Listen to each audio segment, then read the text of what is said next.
Hello, friends. Welcome back to RevBTB Does It. Today, we are going to make what I'm calling a revival recipe. Um, I've been seeing a lot of resurgence of older 1960s, early 70s, maybe recipes coming back again uh, to help repurpose some foods that you may have in your pantry already. Use up some what you have. Use a little bit of something so that you can stretch your meals further. And so, with that being said, I wanted to show you how I repurpose some of the stuff that may not complete a full meal um in my house. And yeah, so if it's not going to feed everybody, at least I can put it together with something else where it will feed everybody. So let's get into the kitchen and I'll show you what we're cooking. It's John Wayne casserole for dinner tonight.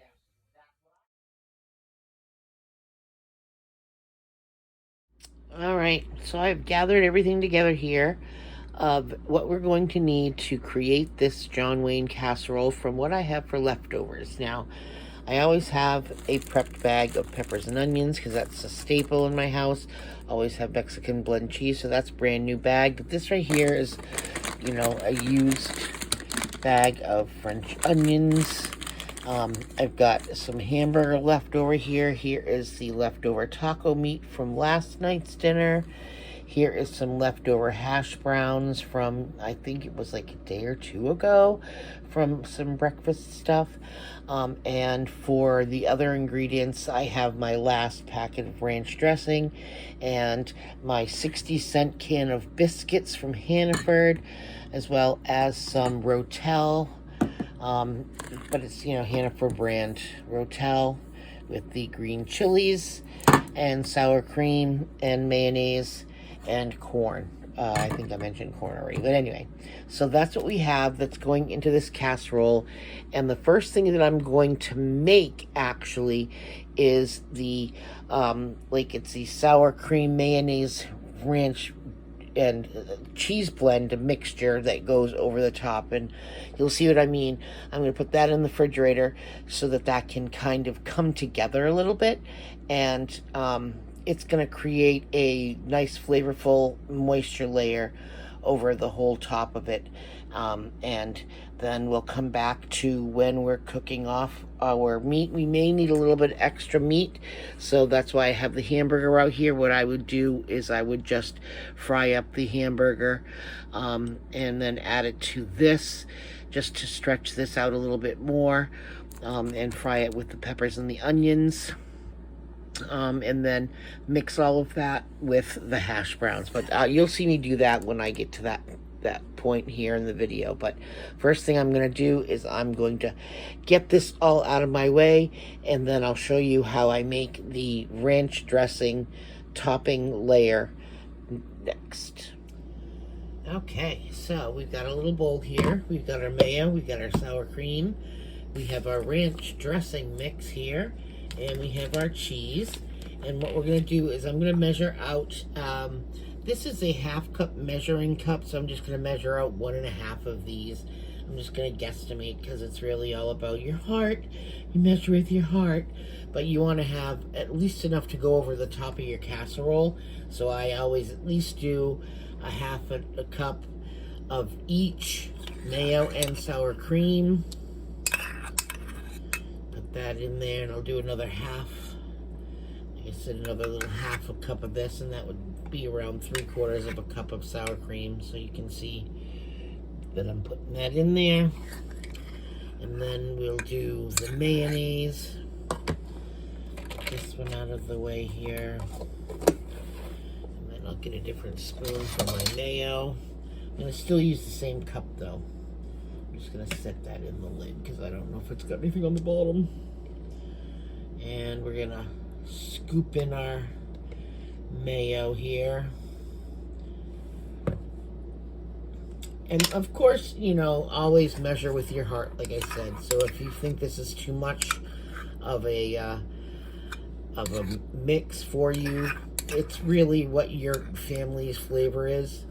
But I always do this. This is the way I go. This is how we do.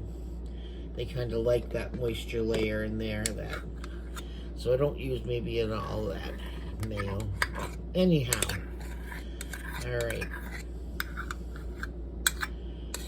If I had a smaller spatula, you know, like a rubber spatula, I'd probably dig this all out. But we're not playing that game today. So now we've got all of our sour cream and mayo in here. We're going to mix in our ranch seasoning. And it's just a dry packet of ranch. Mix this all in nicely. And then we'll mix in our shredded cheese. Now, people say not to use the bagged shredded cheese because it doesn't melt as efficiently as like a shredded block of cheese. And that's because there's actual starches that they put on the shreds to help keep them separated in the bag so that they don't clump up. And that's pretty much the purpose behind that. It's basically a starch. So the reason it doesn't melt is it's kind of got that coating on it to help keep it separated in the bag so it looks better to us. But I find that it doesn't much matter. And of course, you know, a cup is pretty much just a small handful to me. So I put about a cup of cheese in there. And I'm going to mix that all the way around here. And then I'm going to put this in my fridge covered. And I'm going to let this sit and kind of marinate together a little bit so that the ranch has a chance to, I don't know, like blossom, I guess. They say that when you're using spices, if you kind of put them in your hand and rub your hands together to warm them up, you wake up the spice so that it's actually the more truer flavor of the spice. I don't know if that's true or not, but that's always what I've heard. So kind of doing the same thing here, waking up the spices in the ranch dressing mix. So that right there is our refrigerated mix. I'm going to put that in the refrigerator and let that set for probably about an hour or so, just so that it has a chance to marry all those flavors. And then we'll come back when it's time to put dinner together. All right, so as you can see, I've got my hamburger in here frying with my peppers and onions. And I didn't use, obviously, the whole bag of the hamburger or the peppers and onions. I'm just trying to make enough more of that taco meat to be able to cover the bottom of a casserole dish after I make the biscuit crust in it. And I will show you what we're going to do with that as soon as I have this all combined. So once this is all browned and my peppers and onions are cooked somewhat through here, I will turn off the heat and I will add that taco mix, and I will also add in the potatoes with the peppers and onions. So I don't need a lot of peppers and onions in my meat. Obviously, they like peppers and onions, so I use it. But because we have this leftover hash browns, and this has already been seasoned, which is why I'm not seasoning this meat, because my taco meat already has the taco flavoring in it. And this already has garlic and onion powder and paprika and whatnot. And I even may end up adding a few chili flakes just because they like heat. But then again, I might just let them add that onto the top of their own. They're on a sriracha kick, so everything has to have sriracha and chili flakes on it. I don't know if it's like some sort of challenge or something that they're doing, like who can have more of what's hot, but that's what they're doing now. So anyway, this is pretty cooked through, so I'm just going to crank off my heat, and then I'm going to add in that taco meat. And I didn't have to drain this because the meat itself was not very fatty. As you can see, there's nothing really big deal. But we want to have a little bit of moisture. The fat's what flavors that, guys. Don't forget that.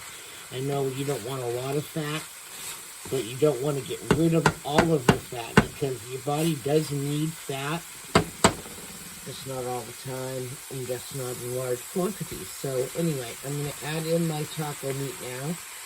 And yes, this is a real fiesta bowl. My grandmother used to have an antique shop, and she passed away just about 25 years, well actually just 25 years ago. It was in February. And she had an antique shop, and I can remember her having the fiesta ware was a big deal, apparently. So we actually use that all the time here at the house. So I'm cooling off this ground beef mixture with the, the cooler taco meat. And then I'll add the potatoes. And that's going to be one of the layers in our casserole. And this will just kind of help bring everything to a certain temperature, because we're going to, the biscuits are going to be the crust to our casserole. So what we want to do is we want to make sure we have everything as close to room temperature as possible, so that when you're in, when it's in the oven and baking, oops, dropping some onions. When it's in the oven and baking, it's not going to take a long time for everything to get too warm, because it's already either at room temperature or warmed up. And then the biscuits can cook at a relatively even pace with the rest of the food.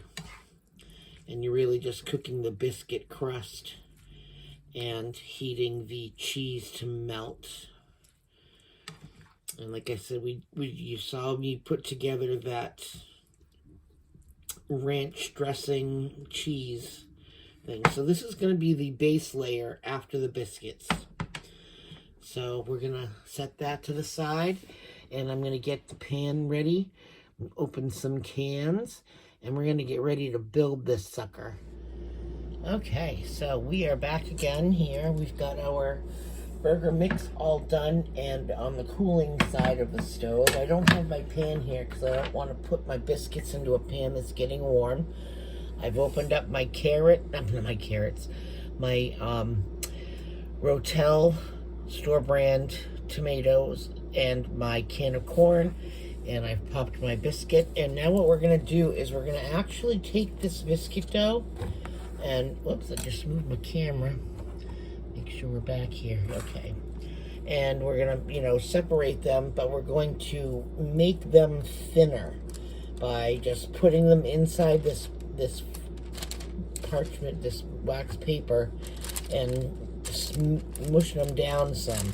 We don't want them super, super thin, but we don't want them to puff up huge. And we're trying to make a crust on the bottom of our pan, which I've got right here. I think this is like a 7x9.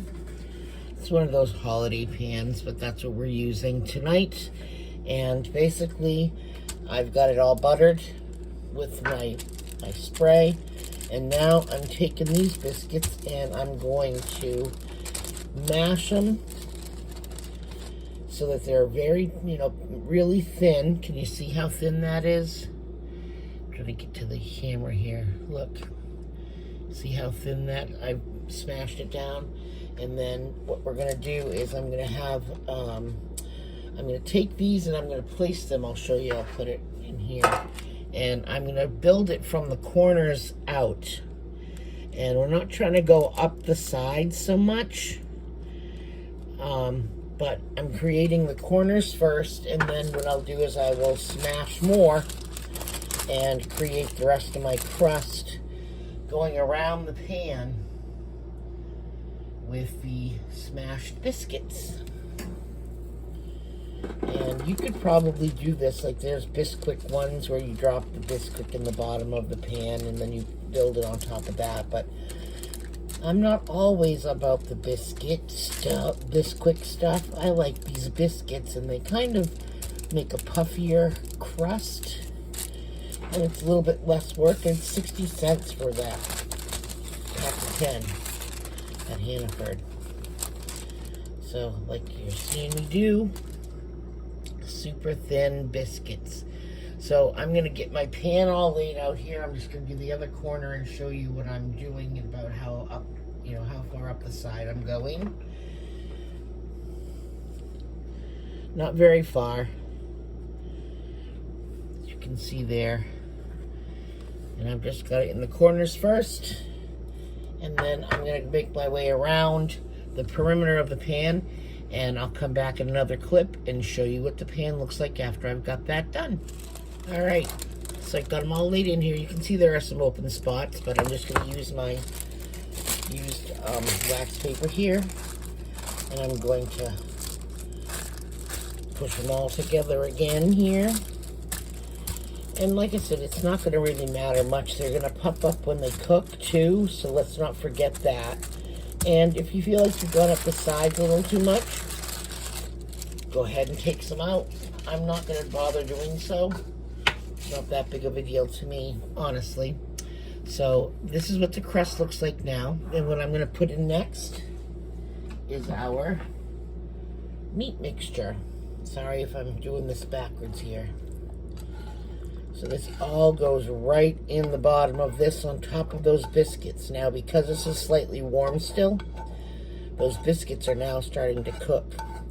So I've had my oven on, and it is on for the temperature of 400, which is what it takes on the package directions for the biscuits to cook. And I'm just going to spread this all over my biscuits. And I've also, like I said, drained my corn and my tomatoes, and that's going to go on the next layer. Let me get all these delicious bits of onion into there. Okay, wipe my hand off there. Okay, then we're going to put the corn layer on.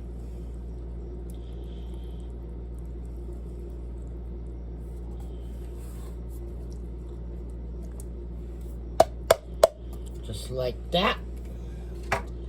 Get that all smoothed over here. And yes, I do wash my hands when I'm cooking, just so that you know that. And then I'm going to put my, I'm going to drain out a little bit more of this juice. As it sits, it's got a little bit more juice going on. We don't want a ton of extra juice in our casserole here to soak up into the biscuits, because we want that to be a nice crispy-ish crust. Now I'm going to take a spoon and spread that out, because I'm going to need a spoon for the next layer, which is the creamy cheesy layer. And I wish I had a slightly larger pan, but I don't. The next size bigger than this, I would not have had enough crust to cover, so I'm just kind of using this smaller one because of that. There's that, and now I'm going to come back in with my, let's see how I got that layered out there now. Come back in with my sour creamy top layer here, and then we'll use the French onion, crispy onion things here for the garnish on the top. Now I always kind of dot my creamy mixtures and cheese mixtures out in the corners first, and then bring it to the center with what's left over, because I figure it'll be easier to stretch that way than try to take what's in the middle and bring it to the Kona. So see how that comes up. Just be a lot easier to do it the opposite way there, but that's all right. Okay, put that to the side here and spread this deliciousness on the top. And I will put this in the oven on top of another little sheet pan in case there is like a boil over, but this is not a very liquidy type of casserole at all, so it's not going to have much juice bubble over per se. Maybe a little bit of residual grease from the meat, possibly, but I didn't ever anticipate any of that. And I know I'm losing some corn soldiers over the edge here, but that's all right. Now that I got this smoothed over, it's like frosting. I'm frosting a John Wayne cake. Now, mind you, this recipe is up for interpretation with however ingredients you have on hand. Basically, I believe it's like the layering technique and this ranch topping, which is like the star of the show, really. It makes it the John Wayne casserole, because this is just like another reiteration of a bunch of different other casseroles that I have seen in my past. And so, and like very familiar, you know, a bunch of different types of casseroles, like the chuck wagon and Impossible Cheeseburger Pie is pretty much the same thing as the Cheeseburger in Paradise, that kind of thing. You know, they're basically all along the same lines with a little variation here and there. It depends on how you know it. And this one apparently was called the Duke casserole before it was, or as, let me explain better. This casserole has two names. The Duke, after the university where they say it was invented, and because it was called the Duke, people just assumed it was after a John Wayne inspired recipe. And so I'm not exactly sure what truth is what, but I've always heard it called John Wayne casserole. And then when I was kind of looking up my memory of it and seeing it, it was the Duke as well, which has to do with, like I said, the university. So there's our crispy onions, and I didn't get through the whole thing of them this time around, which is okay. You don't have to use everything out of your pantry all the time. That'll just mean that we have more for the next time. Now this is going to go into a 400 degree oven for approximately 20 minutes or so, until the biscuits are done and this beautiful ranch layer is sufficiently delicious, shall we say. All right, so I'm going to put this on my little sheet pan, and then it's going to go into my oven, and we will see you again when I take it out. All right, folks, this is what the John Wayne casserole looks like just out of the oven. Nice and toasty brown on the edges there, and you can see that I was smart to put that pan underneath there because it did bubble over a smidge. But that's what it looks like, and I will come back when we get it all cut up. It's going to set for just a few minutes so that it can have a chance to, come to temperature where it's not steaming hot so that you can eat it. But yeah, we'll be back when we cut it open and serve it up. Okay, so this is the first cut, guys. So you can see it's got the biscuit layer, the meat layer, then we got the corn and the tomatoes, and then our creamy layer, and then our onions on the top.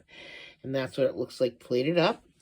And this is what the cut looks like in the pan. And that's John Wayne casserole. And that is how RevBTB does it.